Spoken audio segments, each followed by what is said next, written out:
Halo, selamat malam pemirsa. Anda kembali menyaksikan One on One bersama saya Agita Mahlika. Seperti yang sudah Anda saksikan tadi, kita ketahui bersama bahwa koperasi merupakan pilar utama dalam ekonomi kerakyatan. Kita melihat juga bagaimana kemudian peran koperasi dalam memajukan ekonomi kerakyatan dan juga pemerataan ekonomi dan juga tentunya untuk mensejahterakan masyarakat. Pada malam hari ini kita akan berbincang langsung bersama dengan Menteri Koperasi Republik Indonesia, Bapak Budi Aris Setiadi. Selamat malam, Pak Budi. Selamat malam. Salam sehat semuanya. Pak Budi, sudah kita lihat dalam tayangan sebelumnya ya, ini ada program dari pemerintah disebutkan Koperasi Merah Putih. Koperasi Desa Kelurahan Merah Putih. Koperasi Desa Kelurahan Merah Putih. Ini mungkin bisa dijelaskan ya Pak, apa sih sebenarnya inisiatif dari pemerintah membuat ini? Apakah memang ada aspirasi dari masyarakat, anggota koperasi misalnya, atau memang ini inisiatif murni dari pemerintah?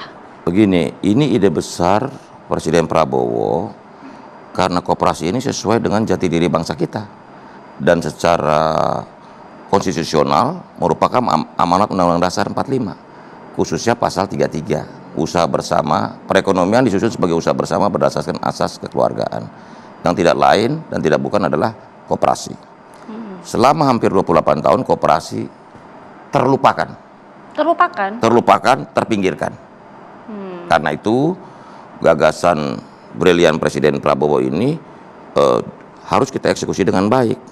Karena pengalaman dari banyak negara, koperasi-koperasi yang sehat, maju itu mampu menopang perekonomian negara tersebut. Contoh di Eropa Barat, di Prancis, di Jerman, di Swiss, di Belanda, di Jepang, di Korea Selatan, Selandia Baru, dan banyak negara lainnya. Nah karena itu, sebagai negara Pancasila, kita juga meyakini bahwa koperasi adalah alat dan instrumen untuk kesejahteraan rakyat.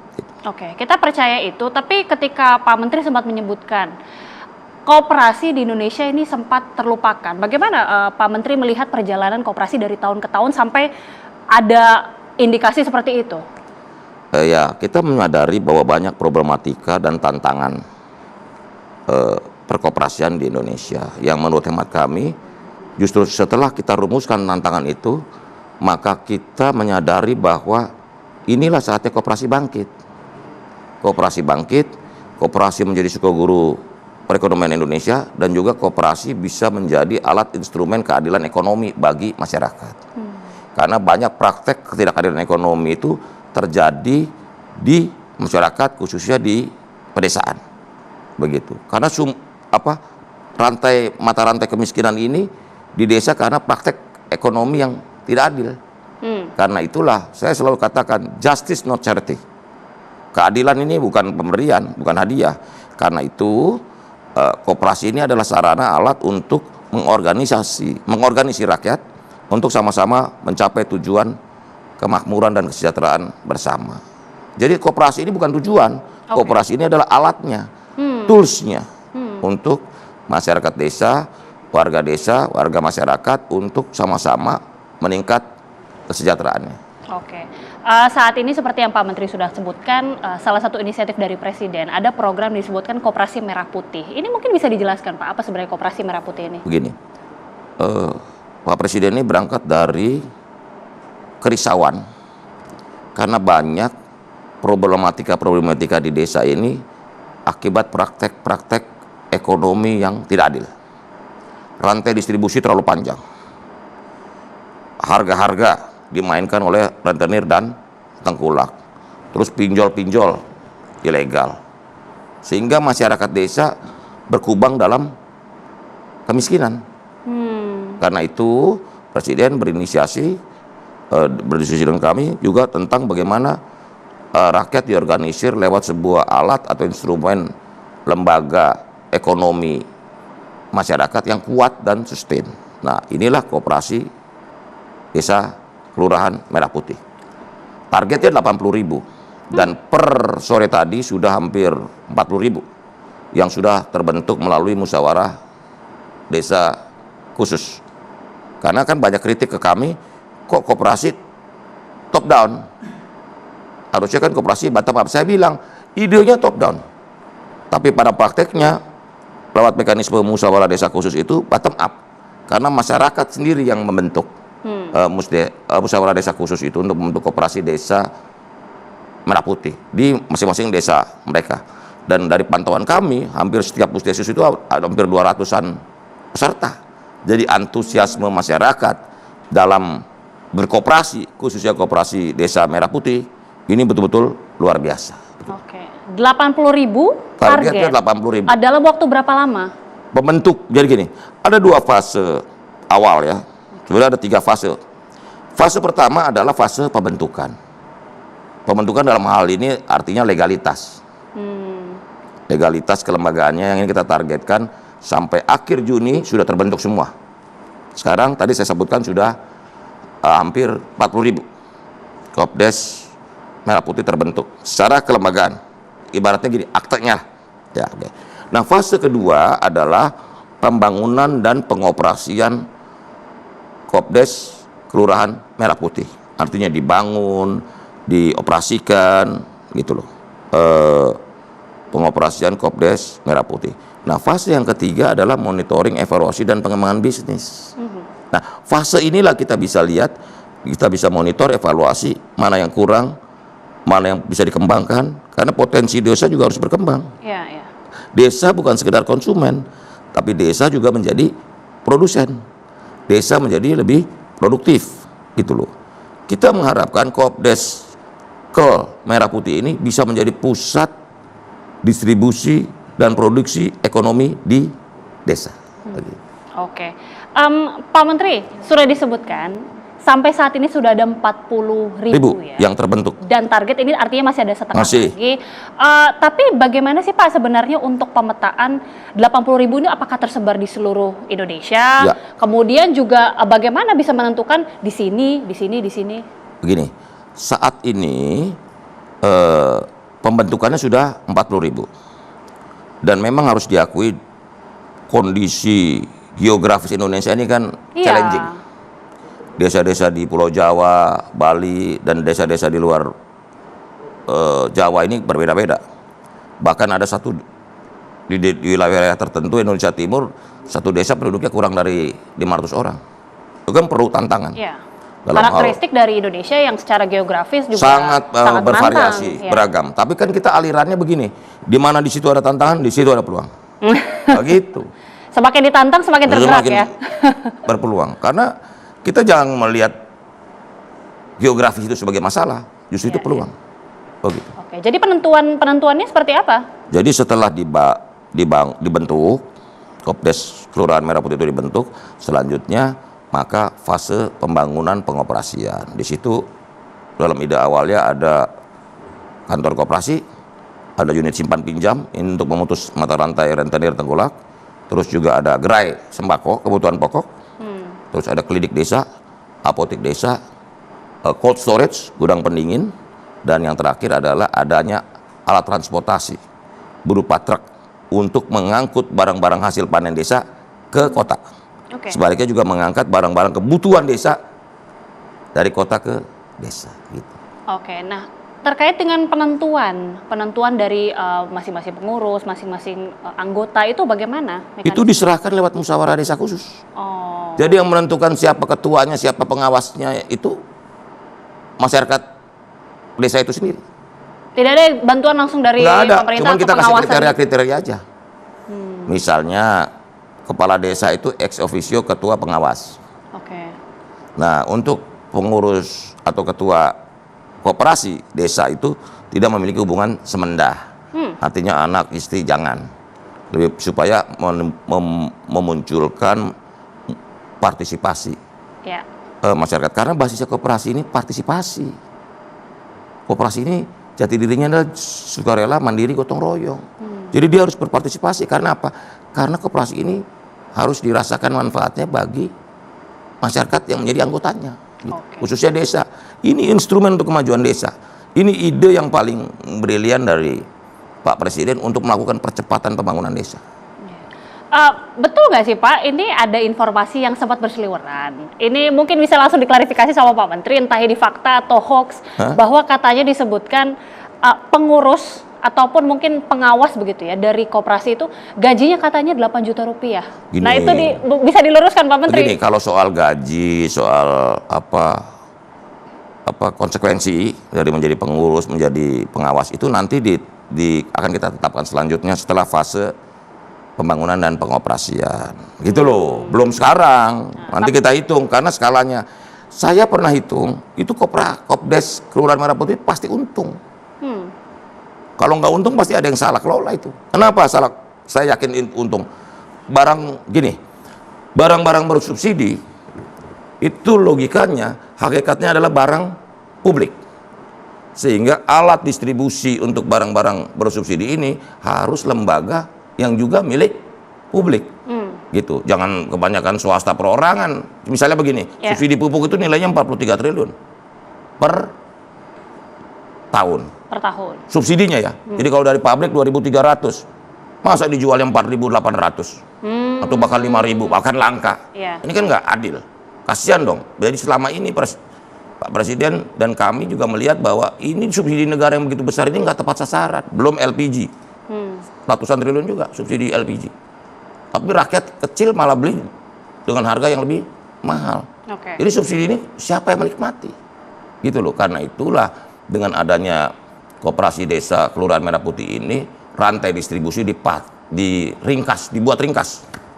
Gitu loh. Jadi misalnya pupuk 2.300 dari pabrik, tambah ongkos angkut tergantung wilayah ya, 300, 400, 2.700. Ya sudah tinggal langsung tidak pakai rantai panjang. Nah, Kopdesnya tinggal sepakati dengan masyarakat yang juga anggota Kopdes petani mau dijual berapa, pasti untung kan si Kopdesnya gitu loh. Belum LPG, belum minyak goreng dan sebagainya begitu. Oke. Sampai saat ini target tentunya 80.000 dan informasinya juga bahkan disebutkan modal yang disediakan itu satu unit mencapai 3 miliar rupiah. Ini mungkin bisa menimbulkan pertanyaan. Banyak yang mempertanyakan, Pak. 3 miliar kemudian ada 80.000 unit, angka yang sangat besar sekali. Bagaimana untuk pendanaannya sejauh ini? Tapi bisa dijawab usai jeda, Pak Menteri, sesaat lagi pemirsa. Kami kembali usai jeda. Anda kembali bersama kami pemirsa dan tentunya masih bersama kami Menteri Koperasi Republik Indonesia Budi Aris Setiadi. Pak Menteri, 80.000 target untuk menciptakan koperasi di seluruh Indonesia. Tapi disebutkan juga ada modal awal 3 miliar rupiah. Ini kan kalau dikali 80.000 angkanya fantastis sekali, bisa 200 lebih ya, 200 triliun. Bagaimana ini penjelasan terkait dengan pendanaan ini, Pak? Jadi yang namanya 3 miliar rupiah itu adalah plafon kredit. Jadi kita sudah jelaskan bahwa ini bukan uang hibah atau program Kopdes Merah Putih ini bukan program bagi-bagi uang, tetapi memberikan akses permodalan kepada lembaga ekonomi di desa yang namanya Kopdes Kelurahan Merah Putih ini. Gitu loh. Supaya pemahamannya sama. Ini pinjaman. Selama ini ada persoalan akses permodalan yang menjadi persoalan besar dari desa, sehingga mereka banyak bergantung atau terjerat dalam praktek rentenir dan tengkulak. Karena logikanya begini, petani itu kalau beras kan 4 bulan sekali dia dapat uangnya. Sementara kebutuhan hidup mereka kan per hari per bulan kan. Begitu panen baru mereka bayar. Nah ini mereka banyak kena praktek ijon. Makanya ada unit simpan pinjam. Itu kalau baru pertanian beras yang durasinya atau jangka waktunya 4 bulan. Jagung. Terus ada petani tebu yang hampir 11 sampai 1 tahun. Kan berarti selama mereka hasilnya belum bisa dipanen kan mereka perlu uang, yang perlu pinjaman untuk biaya hidup. Nah inilah yang misalnya contoh itu di sektor pertanian. Nah karena itu kita juga dengan skema atau plafon 3 miliar per koperasi desa itu diharapkan bisa menopang kegiatan ekonomi Kopdes Merah Putih itu.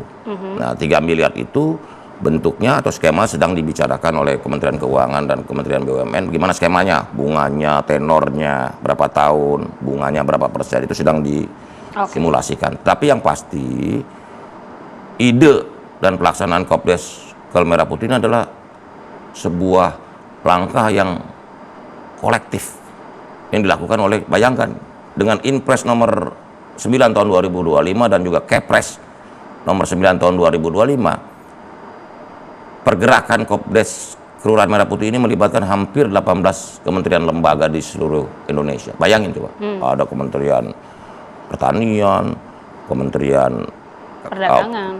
KKP. Oh, KKP, ada Kementerian Dalam Negeri, Kementerian Desa, Kementerian Koperasi, Kementerian Keuangan, Kementerian BUMN, gitu loh. Termasuk Kementerian Hukum, Bappenas, termasuk juga di Kepres mengamanatkan dan menugaskan gubernur sebagai ketua Satgas daerah. Dan juga bupati, wali kota sebagai ketua Satgas Kabupaten Kota Madya. Nah, karena itu gerakan semesta ini memang harus diukur dampaknya pasca pembangunan dan pengoperasian Kopdes Merah Putih ini. Begitu kita lihat bagaimana dampaknya, karena tujuan dari Kopdes ini juga salah satunya mengentaskan kemiskinan ekstrim yang jumlahnya 3,1 juta keluarga yang kita harapkan bisa kita entaskan dalam tempo yang secepat-cepatnya, sesingkat-singkatnya. Kita percaya tentunya tujuan ini sangat mulia dan harapan kita bersama, Pak Menteri. Masih menjadi pertanyaan juga, artinya ini kan skema pinjaman. Pinjaman dari Bank Himbara atau dari sumbernya itu seperti apa? Saya mau jelaskan begini, inilah ketidakadilan ekonomi di Indonesia. Bayangkan kredit yang tersalurkan ke masyarakat itu dari perbankan per tahun itu 7.000 triliun.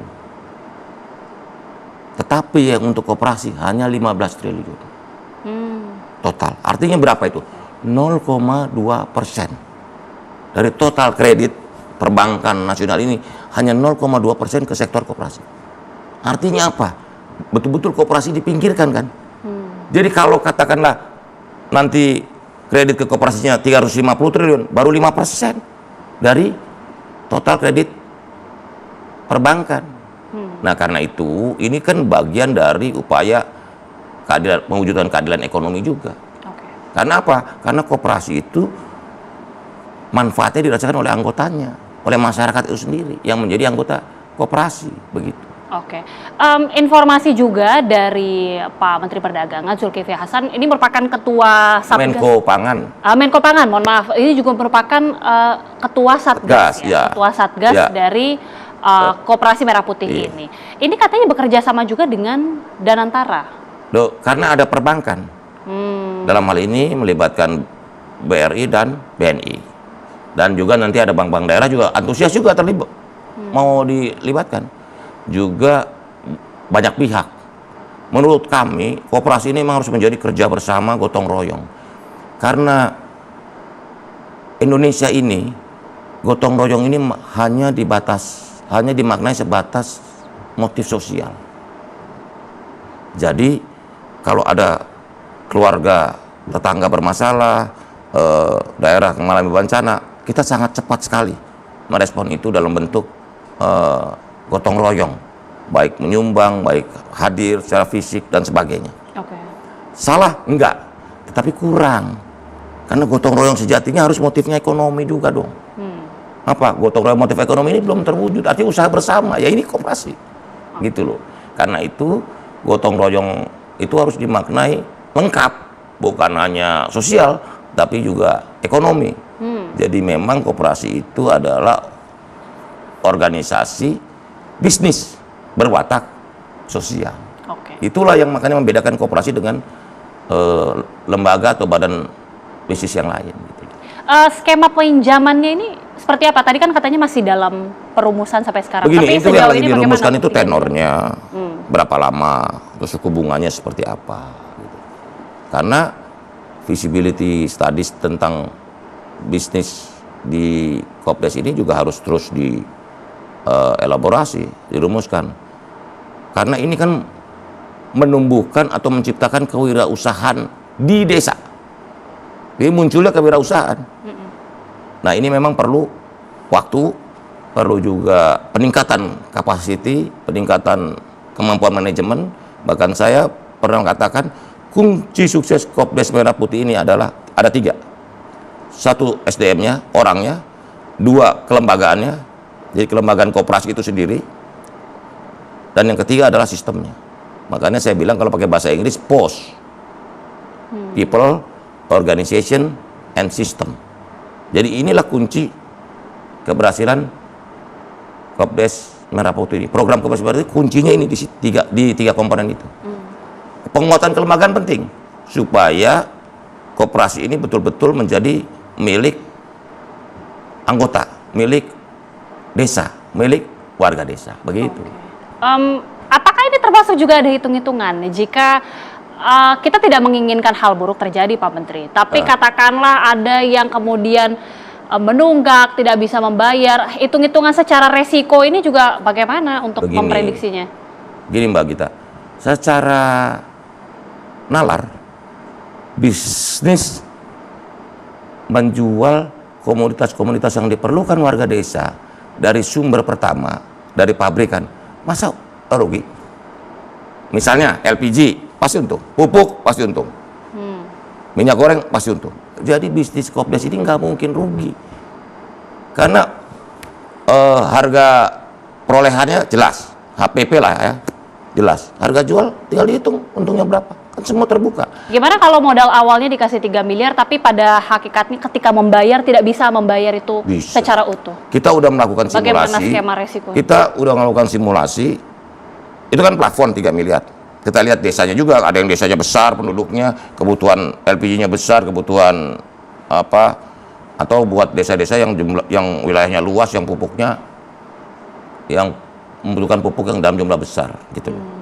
Nah, ini juga sekaligus nanti dengan sistem yang kuat, terutama digitalisasi manajemen koperasi ini, kita bisa memantau semua kondisi yang ada. Misalnya begini, mana mungkin desa luasnya 300 hektar minta pupuk bersusia 1000 ton, ya kan? Ada penyesuaian tentu. Nah, tentu dengan adanya pengelolaan melalui berbasis digital ini, akan bisa memantau semuanya, begitu. Bahkan kita juga sudah bilang, saya udah bilang sama Bu Gubernur Bank Indonesia, nanti kita pakai QRIS pembayarannya. Kita bangun super app dengan menggunakan QRIS, semua digital, sehingga godaan untuk melakukan fraud atau hal-hal buruk itu bisa termitigasi secara maksimal. Jadi kita cegah secara maksimal. Karena itu juga kami dari Kementerian Koperasi sudah menghubungi Kejaksaan Agung untuk bersama-sama minta bantuan untuk mengawal program ini, karena di Kejaksaan Agung ada program Jaga Desa. Dan juga kita sudah ke Komisi Pemberantasan Korupsi KPK hari Rabu kemarin untuk minta bantuan untuk program ini dikawal dengan baik. Itu karena kita lihat ini idenya baik, idenya mulia, tapi pelaksanaannya pasti kan ada problematika tersendiri. Bagian dari problematika itu, Pak Menteri, masih ada pertanyaan juga ya, termasuk juga ketika mengatakan ada digitalisasi yang nanti akan dikedepankan. Tapi pada saat yang bersamaan kita tahu para anggota ini tersebar di seluruh desa-desa dan juga kelurahan. Ini kan menjadi tantangan tersendiri untuk bagian dari sosialisasi, bagian juga dari penjelasan soal mekanismenya. Nanti bisa dijawab usai jeda, Pak Menteri. Sesaat lagi pemirsa, kami kembali usai jeda. Ya, jadi tadi sudah diklarifikasi langsung Pak Menteri bahwa ini sebenarnya modal 3 miliar rupiah bukan bagi-bagi uang begitu ya. Tapi ini merupakan bentuk plafon pinjaman yang harus dikembalikan. Tapi kembali lagi, berarti tidak semua koperasi itu angkanya 3 miliar, beda-beda disesuaikan. Tergantung kebutuhannya. Gitu loh. Tapi juga kalau memang lebih dan secara rasional bisa dikembalikan, berpotensi bisnis, menurut saya juga nggak ada masalah. Gitu. Misalnya desa yang punya peluang, punya potensi yang besar, bisa di scale up itunya, angkanya. Tapi itu tergantung komersial dari perbankan untuk melakukan assessment ya, gitu. Tapi yang pasti gini, kendala akses permodalan paling nggak sudah dipatahkan, karena di desa itu problemnya kan akses permodalan, akses pemasaran. Nah, kita berharap seperti ide Pak Presiden, ada jaringan koperasi nasional ini bisa juga menyediakan ruang dan informasi mengenai akses pemasaran produk-produk desa. Jadi misalnya begini, nanti kita petani jangan nanam wortel karena udah lebih, jangan menanam ubi atau apa misalnya, atau kentang gitu. Sehingga karena kebutuhan nasional kita ini sudah terpenuhi gitu. Sehingga kan banyak petani menjerit ketika panen harganya sangat murah. Oke. Gitu. Nah, padahal kita tahu dan paham bahwa komoditas ini kan bergerak karena supply and demand juga. Selama barangnya udah berkelimpahan, maka pasti harga akan turun gitu loh. Nah, juga mengenai disparitas harga yang terjadi. Menurut pemahaman kami, itu setiap tahun untuk middleman itu 300 triliun rupiah. Bayangin tuh, middleman. Contohnya begini, membeli wortel dari petani 500 rupiah, dijual ke kotanya 5.000 rupiah. Bayangkan, petani di desa rugi, konsumen di kota juga rugi. Nah, siapa yang untung? Nah, ini middleman ini, yang jumlahnya dari semua komoditas diidentifikasi ada 300 triliun rupiah. Ekonomi ini dinikmati oleh rentenir tengkulak ini. Nah, karena itu menurut saya ini ekonomi yang tidak berkeadilan. Nah, Kopdes Merah Putih ini adalah instrumen untuk menghadirkan keadilan distributif buat masyarakat, buat rakyat Indonesia. Oke, akan menjadi tantangan sendirikah Pak ketika membiayai atau memberikan ya pinjaman modal awal nominal sekitar 3 miliar rupiah? Karena kan kita mungkin pernah mendengar ada histori juga Koperasi Unit Desa KUD, ada banyak cerita juga Pak. Akhirnya kreditnya ini tidak bisa dilunasi, kemudian ada permasalahan. Nah, ini bagaimana kemudian dari pemerintah sendiri bisa mengantisipasi ada kemungkinan-kemungkinan seperti ini? Ya, kita sedang mempersiapkan terus mitigasi risikonya. Tapi gini, dari identifikasi kami itu ada 8 tantangan. Oke. Kopdes Kelurahan Merah Putih ini. 8 tantangan yang udah kita identifikasikan. Yang pertama adalah kemungkinan fraud. Jadi karena pengelolaannya tidak profesional, tidak transparan dan tidak akuntabel. Jadi kemungkinan fraud itu kita juga udah identifikasi. Yang kedua adalah gini, kapasitas dan kompetensi SDM di setiap desa di Indonesia beragam. Yeah. Oke, itu kedua. Yang ketiga, koperasi ini dianggap kurang adaptif terhadap perkembangan teknologi. Karena itu dengan digitalisasi, koperasi ini diharapkan terjadi peningkatan kapasitas secara kelembagaan dari koperasi itu sendiri. Nah, yang keempat, masih rendahnya partisipasi masyarakat. Karena memang stigma dari koperasi, terutama koperasi bermasalah yang banyak terjadi sebelum ini. Nah, yang kelima adalah adanya persepsi image negatif terhadap koperasi karena kasus koperasi bermasalah, pinjol ilegal, berkedok koperasi. Padahal rentenir berkedok koperasi, pakai nama koperasi, bawa uang kabur anggotanya. Nah, itu yang kelima. Nah, yang keenam adalah skala ekonomi setiap desa di Indonesia berbeda-beda. Itu kan challenging sendiri. Oke. Yang ketujuh adalah kemungkinan adanya elite capture dari Kopdes Merah Putih. Elite capture itu dalam pengertian begini, koperasinya dikuasai sekelompok aja, elit di desa. Yang menurut saya ini juga menjadi tantangan kita bersama supaya menghadirkan demokrasi ekonomi yang partisipatif di seluruh desa. Nah, yang kedelapan yang paling penting adalah isu keberlanjutan. Karena keberlanjutan koperasi ini harus ada konsistensi kebijakan, begitu. Terutama keberpihakan negara, pemerintah terhadap lembaga ekonomi di level grassroots, desa maupun kelurahan. Artinya sudah disadari ada 8 tantangan yang ditemui di depan mata Pak Menteri. Ketika kami mengidentifikasi permasalahan yang mungkin muncul, kita kan harus merumuskan langkah-langkah. Misalnya kapasitas SDM di desa berbeda. Ada desa yang SDM-nya cukup. Pasti saya yakin. Desa yang menjadi percontohan saat ini? Ya, kita begini. Desa-desa di Jawa, Bali dan sebagainya ini mungkin SDM-nya mumpuni. Tapi juga di beberapa daerah SDM-nya masih perlu peningkatan kapasitas. Karena apa? Begini loh. Inilah bedanya Kopdes Merah Putih ini dengan waktu kita sekolah. Kalau waktu kita sekolah nggak boleh nyontek. Tapi Kopdes Merah Putih ini boleh nyontek. Kalau ada koperasi yang bagus, bisa nyontek tapi dalam tanda kutip positif. Enggak. Artinya juga Kopdes yang bagus bisa mengajari Kopdes yang belum maju. Sebaliknya Kopdes Merah Putih yang belum maju bisa mencontek desa atau Kopdes yang dikelola sukses story. Jadi gini, kita saling belajar. Itulah indahnya koperasi. Jadi gotong royong, jangan kalian desa ini maju sendiri. Lihat tetangga desa kalian maju, nggak percaya maju, nggak maju dibantu maju. Inilah konsep gotong royong ini terwujud dengan secara seksama Oke. di masing-masing Kopdeskel Merah Putih seluruh Indonesia. Jangan bangga desanya maju sendiri, desa Kopdes tetangganya Iya. nggak maju begitu loh. Inikah juga alasan bahwa akhirnya menggandeng KPK sekarang? Karena disadari ini adalah salah satu tantangan juga, Iya. apalagi melihat histori-histori yang lama yang sempat terjadi. Justru itu kita ingin yang utama ini apa? Saya meminta bantuan Kejaksaan Agung dan KPK ini karena kita ingin kredibilitas program ini tetap terjaga. Kredibilitas program ini tetap terjaga. Karena program ini idenya sudah mulia. Bahwa pelaksanaannya nanti perlu atau memiliki banyak tantangan. Godaannya juga banyak, nih, terutama di level lokal. Itu kita tahu waktu tahun 2014-2015 diluncurkan dana desa, banyak juga ribuan kepala desa bermasalah secara hukum, gitu loh. Kita nggak mau tujuan mulia atau target mulia dari pembentukan Kopdeskel Merah Putih ini tercemari oleh oknum-oknum. Nah, karena itu kita jaga regulasinya kuat, kontrolnya juga kuat. Karena itu pelibatan aparat penegak hukum dalam hal ini KPK dan Kejaksaan Agung ini kita harapkan bisa memitigasi resiko serendah-rendah mungkin. Jadi kita ingin jaga kredibilitas programnya. Karena ini program baik kok.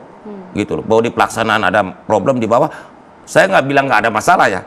Mungkin dari 80.000 ada berapa Kopdes bermasalah, tapi bukan berarti sistemik gitu loh. Harapannya tidak banyak ya. Ya, kita berharap tidak banyak. Karena itu juga saya himbau kepada seluruh pengelola, ketua Kopdes, dan juga pengawas Kopdes untuk sama-sama menjaga amanah ini. Karena ini pertaruhan kita.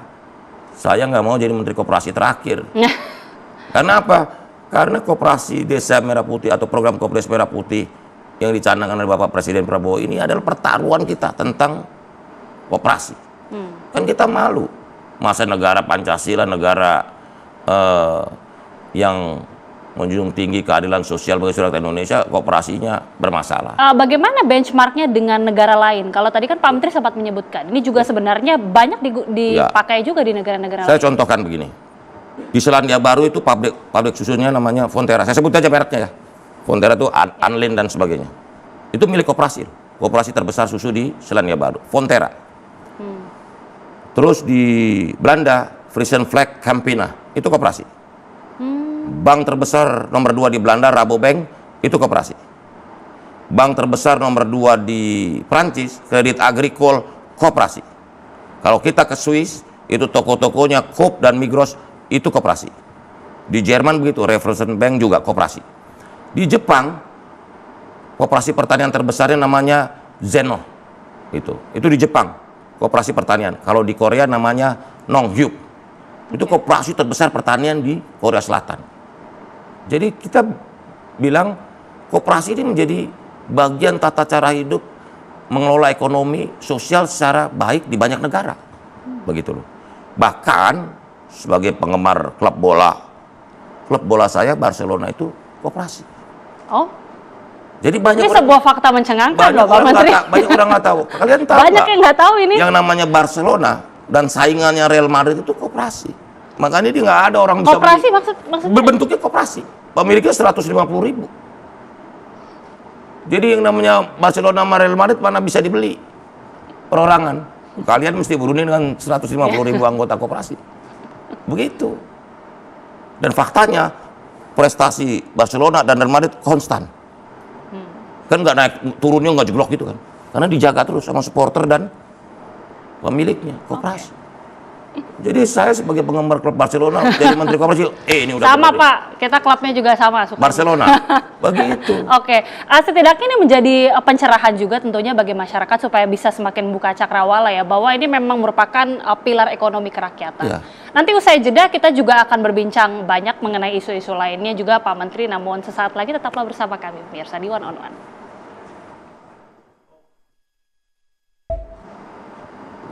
Ya, kita sudah banyak berbincang mengenai bagaimana program Koperasi Merah Putih, tapi yang mungkin menjadi banyak pertanyaan juga Pak Menteri. Seorang Budi Aris Setiadi banyak malang melintang tentunya ya dari Kementerian Kemenkominfo. Sebelumnya Desa. Sebelumnya juga Kemendes. Iya. Kemudian sekarang Kementerian Koperasi. Ini bagaimana shifting dan apa yang bisa mempengaruhi dari satu pemerintahan dari satu kementerian ke kementerian lainnya? Yang pasti basisnya nih rasa cinta dulu. Begitu kita ditugaskan, kita kan menjalankan penugasan. Saya ini semua tempat nggak pernah ada yang minta. Di Kemendes saya nggak pernah minta, di Kominfo juga saya nggak minta, di Koperasi juga saya nggak minta. Jadi saya cuma siap menjalankan penugasan. Oke. Tetapi saya orang yang gampang jatuh cinta sama pekerjaan. Begitu ditugaskan, kok saya senang ya. Gitu. Apalagi di Koperasi ini awalnya memang saya, apa sih Koperasi ini? Tapi makin hari makin saya bersemangat. Karena inilah instrumen kita untuk membantu rakyat, menolong rakyat untuk bisa memperoleh keadilan ekonomi. Seperti saya tadi sebutkan, ini justice not charity. Jadi harus kita perjuangkan bersama. Dan lembaga yang paling kompatibel, lembaga yang paling tepat adalah Koperasi. Sesuai dengan jati diri dan semangat pendirian negara ini. Begitu loh. Oke. Jadi kita yang lalai, bahwa ini udah mimpinya pendiri bangsa kita nih Koperasi nih. Kita sendiri sebagai generasi penerus ini melupakan Koperasi ini. Karena itulah saatnya Koperasi bangkit. Gitu loh. Oke, itu cita-cita tentunya ya, Iya. dan harapan bagi kita semua.